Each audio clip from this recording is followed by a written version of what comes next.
আমার আল্লাহ মানব বানাবি, আদম বানাবি। আল্লাহ বলেন আজরাইল, আল্লাহ জিবরিলকে বললেন, জিবরিল তুমি মাটি আনো রে। জিবরিল মাটি আনতে গিয়েছে, মাটি কান্নায় ভেঙ্গে পড়ে গেছে। মাটি কাঁদে। মাটি ডেকে বলে, রে জিবরাইল, আমি তো তোমার ক্ষতি করি নাই, তুমি কেন রে আমার ক্ষতি করবা? আমি তো তোমার খুদ করি নাই, তুমি কেন রে আমার খুদ করবা? জিবরিল বলে, সত্যই মাটি, কেন রে তোর ক্ষতি করব? চলে গেছে ইসরাফিল, চলে গেছে মিকাইল, চলে গেছে আজরাইল। আল্লাহ বলে, আজরাইল তুই পারবানি মাটি আনতে? আজরাইল কো বড় বড় ফেরেশতা চলে আসছে, আমি পারবো নি। তবে গো মালিক, হুকুম তামিল করে দেখি পারি কিনা। আসে দেখে মাটি আরো বেশি করে কান্না করতেছে, আরো বেশি কান্দে। মাটির কি খাতার ক্ষমতা আছে নাকি? কথা কনা, আল্লাহর কোন সৃষ্টি নাই যার ক্ষমতা নাই। প্রত্যেকটা সৃষ্টির ক্ষমতা আছে। মাটিরও কি আছে? ক্ষমতা আছে। গাছেরও আছে, পাতারও আছে। আল্লাহর যত সৃষ্টি আছে প্রত্যেকটারই ক্ষমতা আছে। প্রত্যেকটি আল্লাহর নামে জিকির করে। ক্ষমতা দিছে কে? জোরে কর। মনে করেন না খালি আপনারই দিছে। হ্যাঁ, ওই মাটি একদিন কথা বলবে। মাটি একদিন কি উত্তর বন্ধের মাটি আর দক্ষিণের বন্ধ ফালানি না। কথা না, আরেক বেড়ার আল কাটিয়া নামাই নামা না, ওইটা একদিন কথা খুব আল্লাহ ওই খাবলা মারছে। আর ঠিক কিনা? আজরাইল ডেকে বলে, মাটি রে, রে মাটি, কি জন্য কাঁদো? মাটি কো, আমি তোমার ক্ষতি করি নাই, তুমি কেন রে আমার ক্ষতি করবারে? ওরে আজরাইল, কেন রে আমার ক্ষতি করবা? আজরাইল কো, সত্য তুমি আমার ক্ষতি করো নাই, কেন রে আমি তোমার ক্ষতি করব? তবে রে আজরাইল, তোমার কান্নাকে এক পাল্লায় আমি উঠাবো। আমার মালিক হুকুম করেছে মাটি নেওয়ার জন্য, মালিকের হুকুমকে আরেক পাল্লায় উঠাইয়া আমি ওজন দিব, কারটা ওজন বেশি হয়। কত কেটে আমি ওজন দিব, কারটা ওজন বেশি হয়। আমি দেব, কারটা ওজন কি বেশি হয়। আজরাইল ওজন দিয়া বলে, মাটি মাটি, আমি দেখেছি আমার মালিকের হুকুমের ওজন বেশি। তুমি যতই কান্না করো আমার দয়া লাগবে না রে।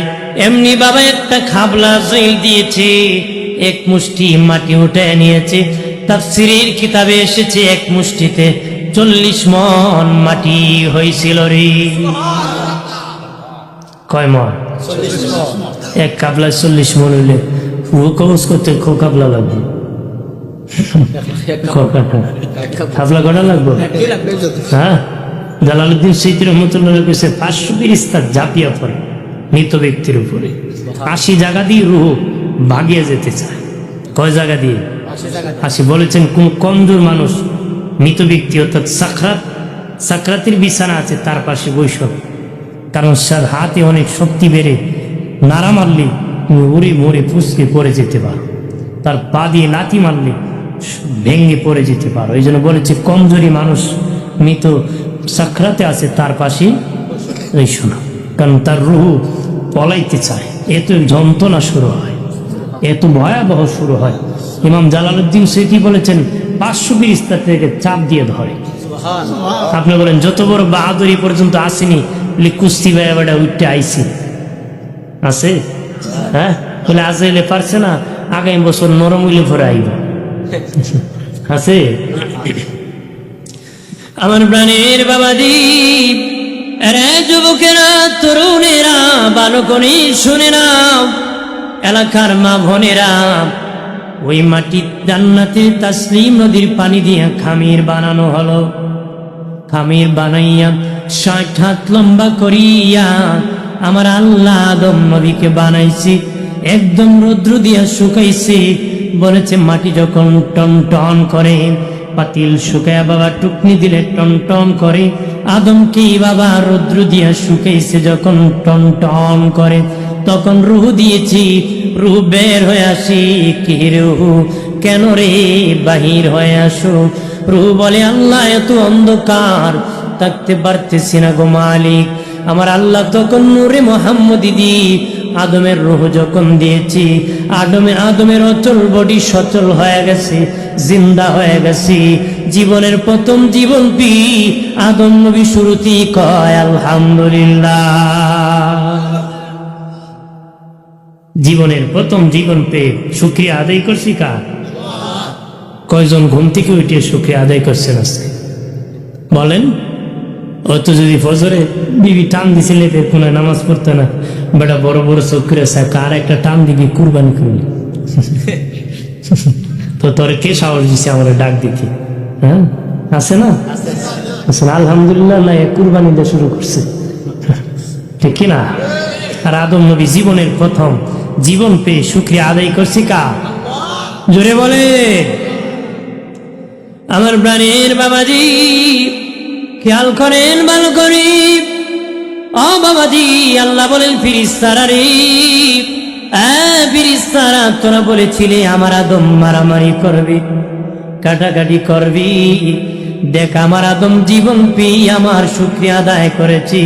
ফিরিস্তারা বাবাজি কাবা ঘরের বরাবর উপরে বাইতুল মামুর মসজিদ আছে, আসমানি মসজিদের চতুর্দিকে ঘোরাঘুরি শুরু করে দিয়েছে। আল্লাহ গো অপরাধ করেছি, ক্ষমা করে দাও। আল্লাহ গো যাও ফিরিস্তা ওই বাইতুল মামুরের বরাবর তোমরা ওই জায়গার মধ্যে একটা ঘর বানায় দাও, বর্তমান কাবা ঘর। প্রথম ফিরিস্তারা বানাইছিল। আল্লাহ গো আদম তোরা যেমন ভুল করিয়া আমার এই বাইতুল মামুরের চতুর্দিকে ঘোরাঘুরি করে উসিলা করেছো, আমি আল্লাহ চাই আমার আদমের সন্তানেরা, আমার বান্দা বান্দিরা যখন ভুল করবে রে, তারা তখন দৌড়াইয়া ওই ঘরের চতুর্দিকে ঘোরাঘুরি করে আমার কাছে ক্ষমা চাবি। আমার কাছে কি চাবি? ক্ষমা চাবে। আমার কথা কি বুঝে? এইভাবে বললে খারাপ লাগবে?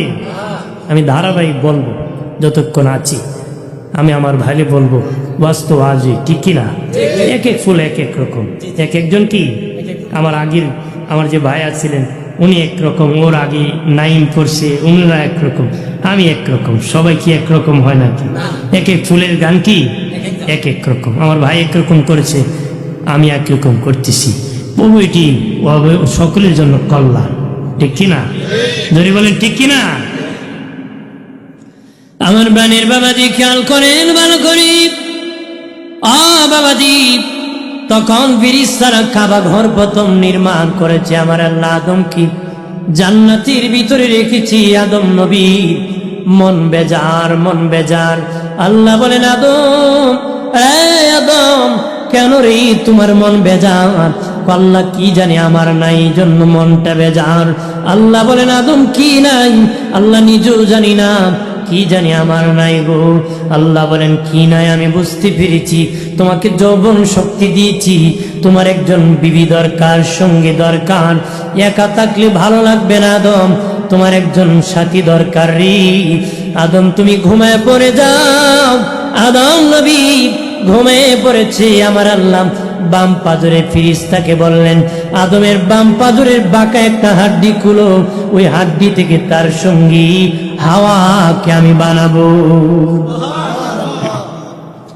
আমার প্রাণের বাবাজি, এই জন্য নারীর তুলনায় পুরুষের পাজরের হার একটা কম, নারীর তুলনায় পুরুষের পাজরের হার একটা কম, কারণ আমাদের বাবা আদমের একটা হার খুলে নেওয়া হয়েছিল।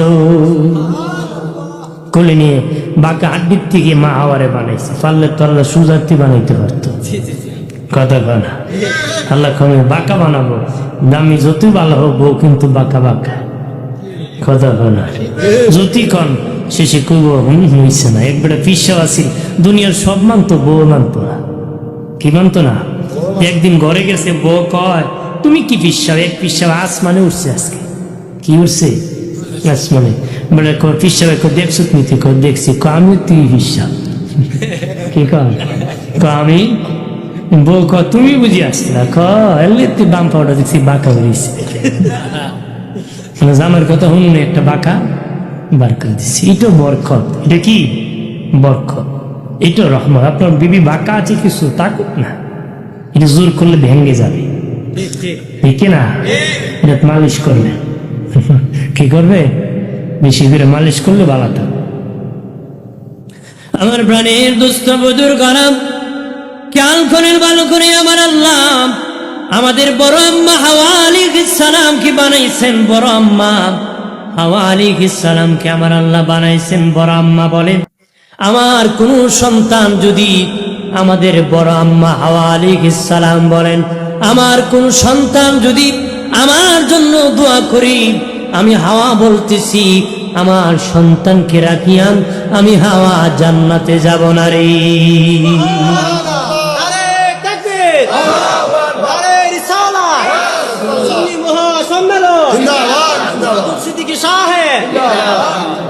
জান্নাতের বারান্দায় আমাদের বড় আম্মা হাওয়া আলাইহিস সালাম কি অনেক জাত অলংকার পরিধান অবস্থায় বাবাজি শাড়ি পরাইয়া আমার আল্লাহ জান্নাতের বারান্দায় বসায় রাখছি। আদম নবী দেখিয়ে বলে, আল্লাহ ও মালিক, ভিতরে নিয়ে যাব নাকি গো? আল্লাহ কে, আদম এত হোরা বাড়া করবা না, বিবাহ বাকি আছে। বিবাহ কি? আল্লাহ বলেন, আদম তুমি প্রস্তাব দাও, হাওয়া যদি রাজি হয় আমি আল্লাহ সাক্ষী তোমার বিবাহ হয়ে যাবে। আদম নবী প্রস্তাব দিয়েছেন, বিবাহ হয়ে গেছি। এবার আদম নবী বলে, আল্লাহ জান্নাতের ভিতরে কোন কি নিয়ে যাব নাকি? আল্লাহ আর বাকি আছে, মোহর দিতে হবে। আদম নবী বলে, আল্লাহ জান্নাতে তো আমার কিছু নাই, সবগুলা তোমার গো আল্লাহ, আমি কি দিয়া তাকে মোহর দিব? আল্লাহ বলেন, আদম তুমি আমার শেষ পয়গম্বর, আমার বন্ধু হাবিবুল্লাহ মুহাম্মাদুর রাসূলুল্লাহর উপর 10 বার তুমি দুরূদ পড়ে নাও, 10 বার দুরূদ শরীফ পড়ে নাও, আমি আল্লাহ তোমার বিবির মোহর আদায় করে দিব। এই জন্য বাবাজি নিম্নে বিবিরে 10 দিরহাম বিবাহে মোহর দিতে হয়। কয় দিরহাম? নিম্নে 10 দিরহাম না দিলে বিবাহ। ভাইর আমার খেয়াল করেন ভালো করে, আদম নবী আর মা হাওয়া জান্নাতে থাকেন। একদিন মা হাওয়ার মন বেজার।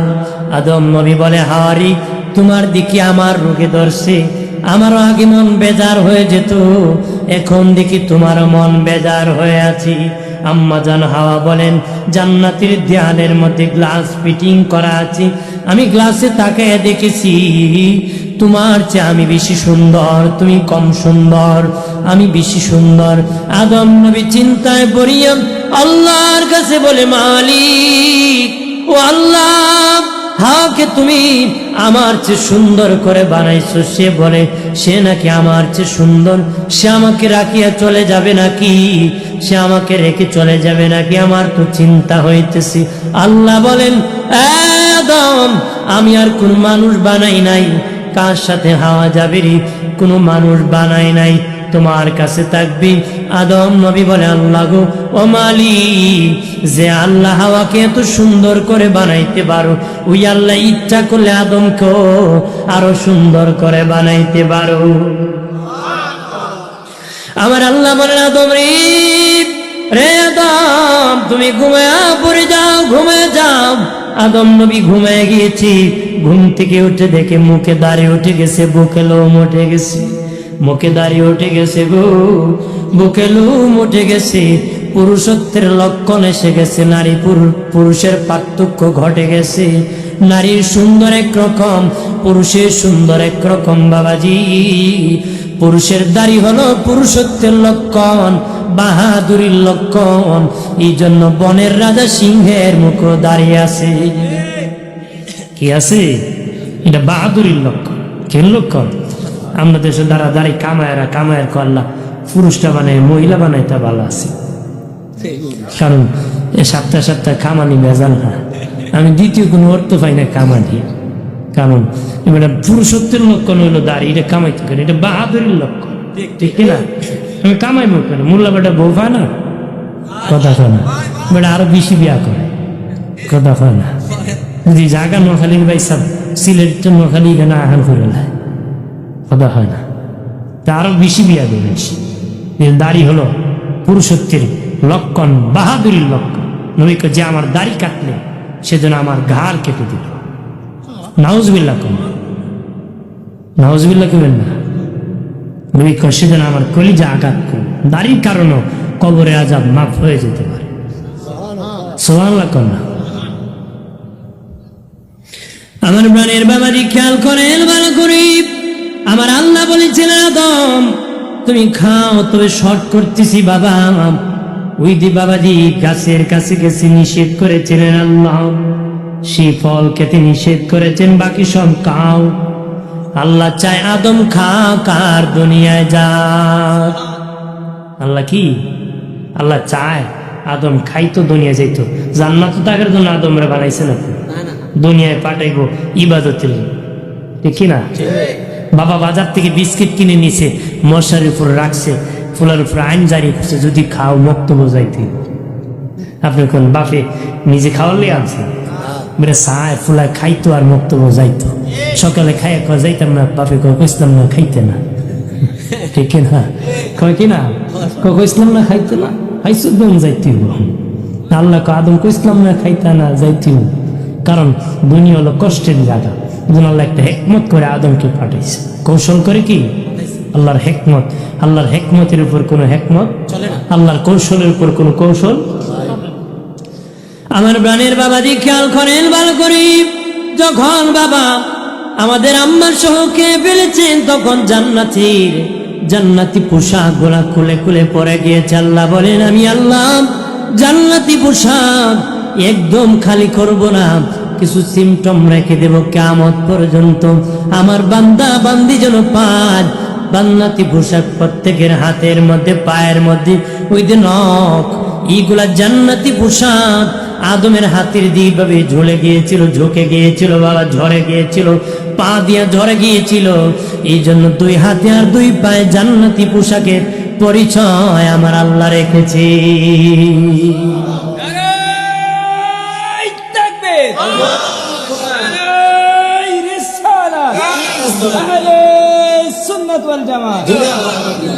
এই জন্য এটা এখনো ঝরে। এমন জুমার কাজ নক্কাটা কি? জুমাবারের সুন্নাত। জুমাবারে কি এটা ঝরে, আজও কাটতো। বাবা আদমের কাপড় এইভাবে ঝরে পড়ে গেছে। আল্লাহ কয় আমি এটা জান্নাতি পোশাকের পরিচয় আমার বান্দা বান্দির হাতে রেখে দিই। আর জোরে। এরপরে বাবাজি জান্নাতের তোবা গাছের একটা ডাল ভাঙ্গিয়া আদমের কাছে লাঠি দিয়ে চালান দিয়ে দিলেন। বাবাজি জান্নাতের গাছ থেকে 3টা পাতা দিয়ে আদম নবীকে লজ্জাস্থান রাখার জন্য আমার আল্লাহ দিয়ে দিলেন। মা হাওয়াকে 5টা দিলেন। এই জন্য পুরুষ মরে গেলে 3 কাপড় দিতে হয়, নারী মারা গেলে 5 কাপড় দিতে হয়। 5 কাপড় আর 3 কাপড় সেখান থেকে এসেছে। যখন জান্নাতি পোশাক খুলে গিয়েছিল, বাবা আদমকে 3টা পাতা দেওয়া হয়েছিল, মা হাওয়াকে 5টা পাতা দেওয়া হয়েছিল রে। জান্নাত থেকে যখন বের হয়ে গেলেন, শয়তানও বের হয়েছে, সাপও বের হয়েছে, ময়ূরও বের হয়েছে। 5 জনকে আল্লাহ বের করেছেন, আদম আর হাওয়া, শয়তান আর ময়ূর আর হলো সাপ। 5 জনকে আমার আল্লাহ জান্নাত থেকে বের করে দিয়েছি। 350 বছর পর্যন্ত কন্দন করেছেন, কান্না করেছেন। বাবা আদমকে শ্রীলঙ্কায় ফেলে দিয়েছেন, হাওয়াকে কাছাকাছি জিদ্দায় ফেলে দিয়েছেন, কাছাকাছি ফেলেছেন। মহিলা মানুষ বাবাজি 9 জিলহজ বর্তমান আরাফার মাটি, দুজনের যখন দেখা হয় মিলন মেলা হয়। এই জন্য বাবা মিলন মেলা ময়দান আরাফার মাঠ বলা হয়, সেখানে মিলনের ময়দান। বাবা আদম আর মা হাওয়ার সাক্ষাৎ হয়েছিল, একজন আর একজনকে জড়ায় ধরিয়া কান্না করেছিল। সেখানে দোয়া করেছিল, আল্লাহ ও মালিক, যখন জান্নাতে ছিলাম তখন তোমার নামের পাশে একজন নবীর নাম দেখেছি, ওই নামের উসিলায় দোয়া করতেছি আমি আদমের তওবা কবুল করো। আল্লাহ বলেন, আদম রে, আদম তুমি যদি ওই দিনই দোয়া করতা যেদিন ভুল করেছিল সেদিনই আমি কবুল করতাম, 350 বছর ঘোরাতাম না। আমার হাবিবের উসিলা নিয়ে যদি সেদিন দোয়া করতাম আমি কবুল করতাম। আজকে 350 বছর পরে আমার দোস্ত মুহাম্মদুর রাসূলুল্লাহর নাম নিয়ে তুমি দোয়া করেছো, আমি আল্লাহ তোমার দোয়া কবুল করেছি। শুধু তোমার দোয়া না, ওই ময়দানে তোমার সন্তানরা কিয়ামত পর্যন্ত যারা আসিয়াম হাজিরা দিবি তারার দোয়া মুনাজাত আমি আল্লাহ কবুল করব। আরো জোরে একবার সুবহানাল্লাহ কইলে মিজানের অর্ধেক পূরণ হয়, আরেকবার আলহামদুলিল্লাহ কইলে বাকি মিজান পূরণ হয়ে যায়। জোরে কম সুবহানাল্লাহ। সুবহানাল্লাহ কইলে কি মুখে ব্যথা হয় না নির্বাচনের অপেক্ষা আছে? মিছিল তো হরণ লাগবে, আমার ভাই তোমার ভাই একজন তো বাহার ভাই মনে নেতা মনে না, যাই মিছিল করবেন, কিন্তু বাবা আল্লাহর নাম তো আগে লওয়া লাগবে, ঠিক না? বন্যা সুবহানাল্লাহ আওয়াজ দিলে শয়তান ফলায়। শয়তান কি ফলায়? এটার ফুসুক না। আর এখানে এমন লোক আছে 10-12 মিনিট পরে সিগারেট না গেলে বেটার ফেট ফুটবলের মতন গুলোই থাকে। এবার শয়তান বাইরটি ডাকতেছে, বোধকান গুছত বাইরে বাইরে টান দেবে, আবার যাইস না, আছে না? তুই যে আওয়াজ দিয়ে দেন ইবলিস আর ইশারা মুশারা চলতো না, মাঝে মধ্যে আওয়াজ দিবেন, কারণ আপনারা সজাগ না। ঘুম আমি বলবো কেন? কারণ ওই যদি বেটার মতন চোখ বুঝে ওয়াজ করি মানুষ যাই হইব। ওই এক ব্যক্তি ওয়াজ করতেছে, মানুষ ময়দান খালি হইতেছে, একটু করে চোখ খুলে দেখে ডাইন দিকে এক বেটা বইয়া কান্দতেছে, তুমি উড়বো আল্লাহ হইলে দৌড়মে রাখো, আমি মাইক নেন ঠান্ডা যন্ত্রণায় কান্দি। এই জন্য আপনারা আওয়াজ দিবেন, তাহলে আমার স্পিড বাড়বে, আপনাদের সব হবে, আমার কি বাঁচবে? আমি গোস্ত আড্ডি তো গোস্ত কম, আগের জনের গোস্ত বেশি আছে। হ্যাঁ, এক একজন এক এক রকম গোস্ত খাইতে মজা লাগে, হাড্ডি খাইতেও কি হাড্ডি যদি সিনার হাড্ডি হয় আরো মজা লাগে, দাঁত থাকলে না মজা লাগতো, কিন্তু জাতা দিলে আরো ভালো লাগে, ঠিক কিনা? এটা জাতা দিয়ে। আমার প্রাণীর দুস্থ বুজুর গরম যুবকেরা তরুণেরা ভালো করে শুনে না, আল্লাহ বলেন, আদম রে, আদম কিয়ামত পর্যন্ত তোমার সন্তানরা যখন এই ময়দানে দোয়া করবে আমি কবুল করব, কারো খালি হাতে ফিরত দিব না, সকলের জিন্দেগীর গুনাহ আমি ক্ষমা করে দিব। আদম নবী ঘরে জোড়ায় জোড়ায় সন্তান হতো, বাবাজি জোড়ায় জোড়ায় সন্তান হতো, 119 জোড়া সন্তান হয়েছিল রে, 119 জোড়া সন্তান হয়েছিল। পৃথিবীর সর্বপ্রথম মার্ডার হয়েছিল নারী নিয়ে, বাবা খুন হয়েছিল নারী নিয়ে, পৃথিবীর কত মানুষ ইন্তেকাল করেছিল নারী নিয়ে। পৃথিবীর কি সর্বপ্রথম যিনি হাবিল আর কাবিলের দুইজনের ঝগড়া লেগে একজন আরেকজনের হাতে কি পাথর মেরে ফেলেছিল, কিন্তু সে জানতো না পাথর মেরলে মরে যাবে, ইচ্ছা করে মারে নাই।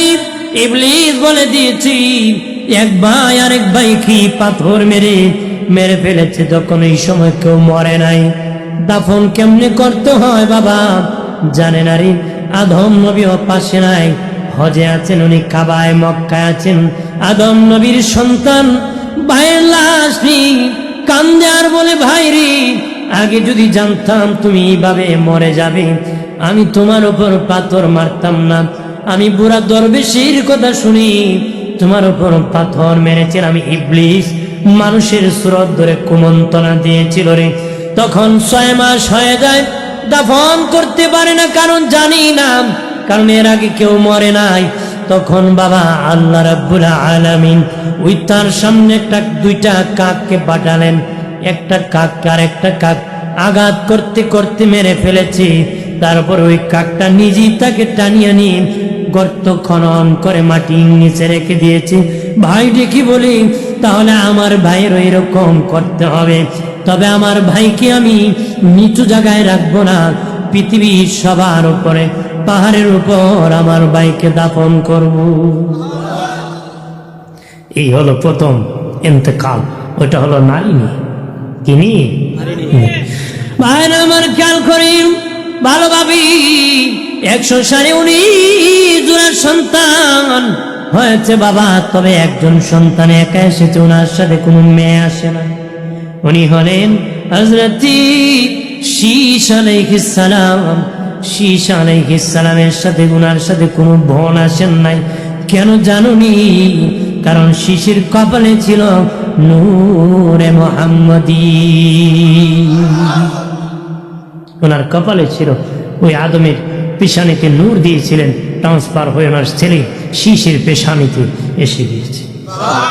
আর জোরে আদম নবী আমাদের দিনের নবীর আলোচনা করে, নবীর সম্মানের আলোচনা করে বাবা ওনার সন্তানদের সামনে, ওনার 100 সালের 19 জোড়া সন্তানের সামনে বিষয় হলো আখিরি নবীর আলোচনা।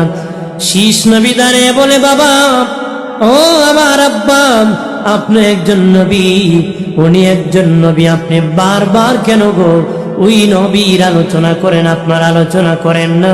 আদম নবী দেখি বলে, বাবা শীষ, ওই নবীর দাম কত জানোনি?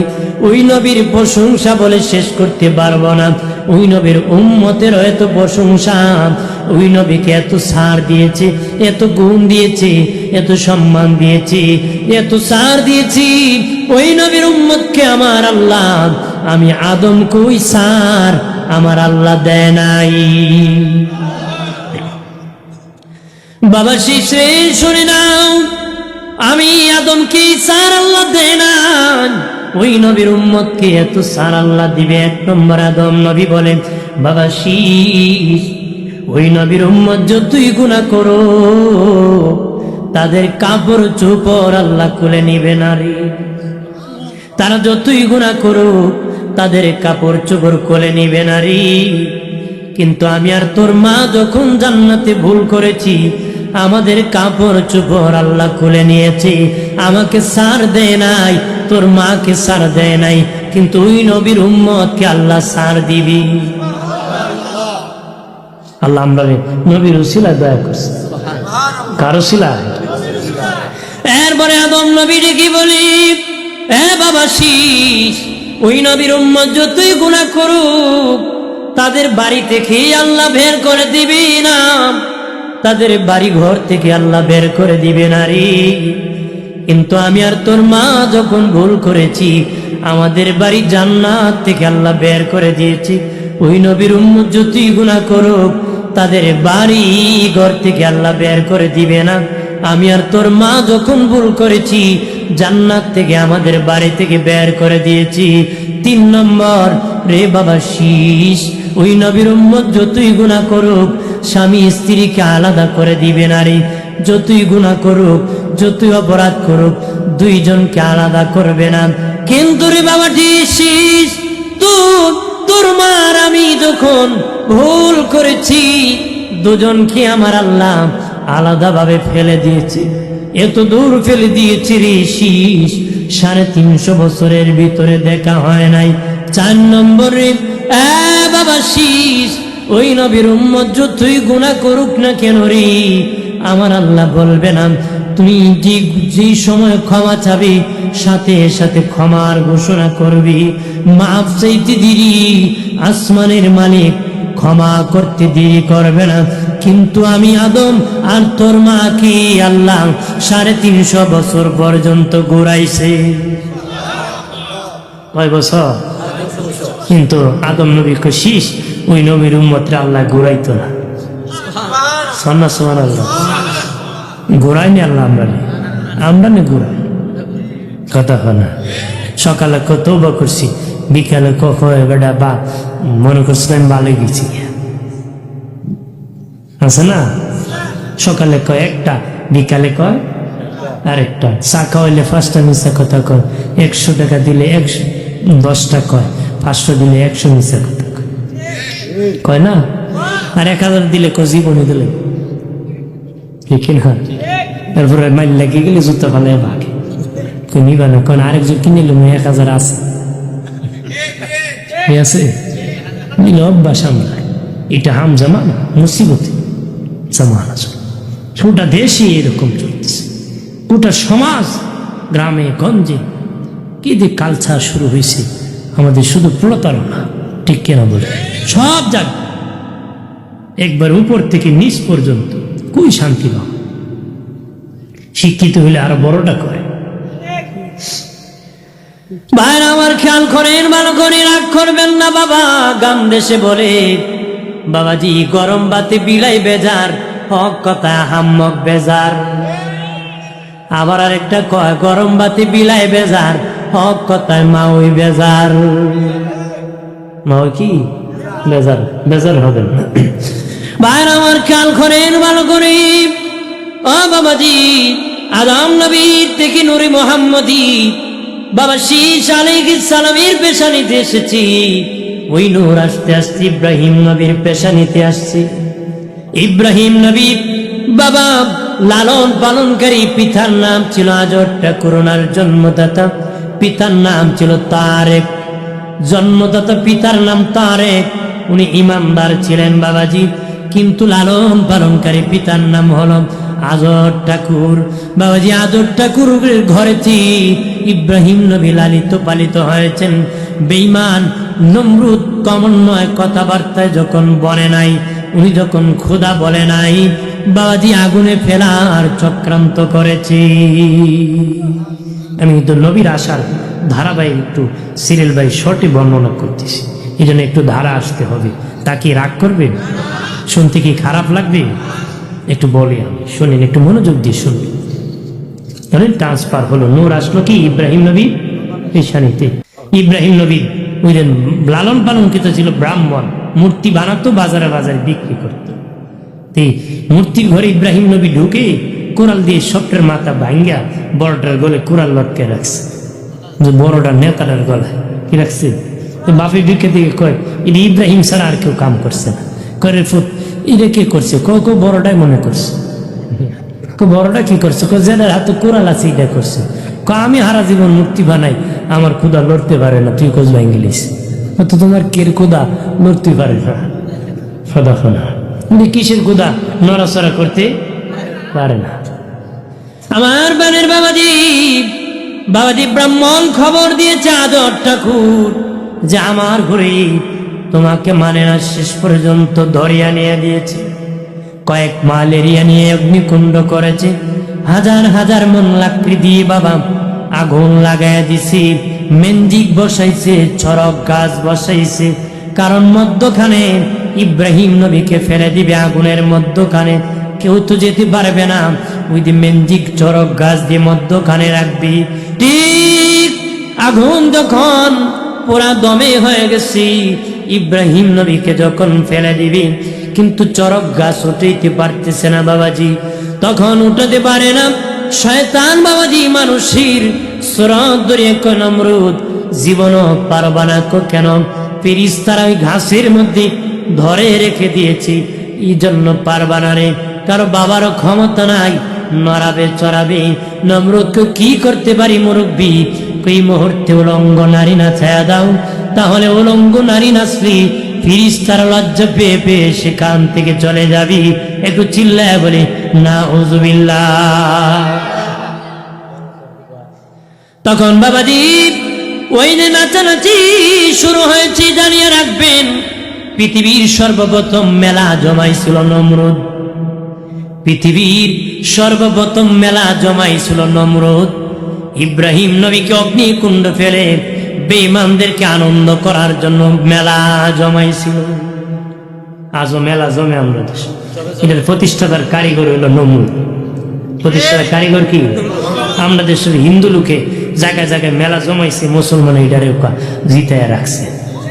কথা কথা রাখছে কিনা?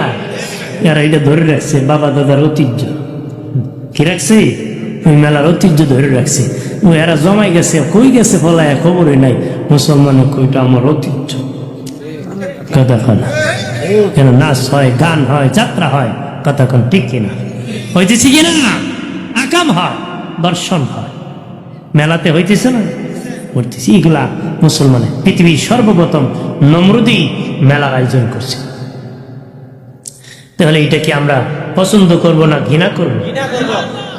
ভাইরা আমার খেয়াল করেন, তখন বাবাজি নারী নাচছিল উলঙ্গ করিয়া, নারীরা নাচে কিন্তু বাবা চরক গাছ সরাতে পারে না। নমরুদ দেখে বলেন, এ দরবেশ নাচাইতেছি কেন হয় না? ফিরিস্তা চলে গেছে লজ্জা পেয়ে, কিন্তু মাটি তাকে কামড় দিয়ে ধরে রাখছি, মাটিরও লজ্জা দিতে হবে দরবেশ। কেমনে রে লজ্জা দেওয়া যাবে? এই মুহূর্তে ইব্রাহিমকে উলঙ্গ করো, তাহলে মাটি লজ্জা পেয়ে ছেড়ে দিবে।